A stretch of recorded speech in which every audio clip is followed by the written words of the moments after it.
சட்டமன்ற பேரவை மானிய கோரிக்கை விவாதத்தின் அடிப்படையில் பழனி முருகன் கோவிலின் உபகோவிலான மாரியம்மன் கோவிலில் பௌர்ணமி தினத்தை முன்னிட்டு 108 திருவிளக்கு பூஜை அரசு சார்பில் நடைபெற்றது. திண்டுக்கல் மாவட்டம் பழனி தண்டாயுதபாணி சுவாமி திருக்கோவிலின் உபகோவிலான பழனி மாரியம்மன் கோவிலில் சட்டப்பேரவை அறிவிப்பின்படி பௌர்ணமி தோறும் மேலும் 5 கோவில்கள் என்ற கோரிக்கையின் அடிப்படையில் 108 திருவிளக்கு பூஜை நிகழ்ச்சியின் துவக்கம் நடைபெற்றது.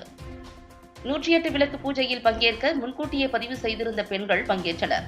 பதிவு செய்திருந்த பெண்களுக்கு ஒரே மாதிரியான சேலை ஏற்கனவே வழங்கப்பட்டிருந்த நிலையில் விளக்கு பூஜை செய்ய தேவையான விளக்கு, பூ, குங்குமம், சந்தனம் உள்ளிட்ட பல்வேறு பூஜை பொருட்கள் கோவில் நிர்வாகம் சார்பில் வழங்கப்பட்டது. இதில் திரளான பக்தர்கள் நிகழ்ச்சியில் பங்கேற்று தங்களது குடும்பத்தினர் நீண்ட ஆயுள் பெற வேண்டும் என சிறப்பு பிரார்த்தனை செய்து கொண்டனர்.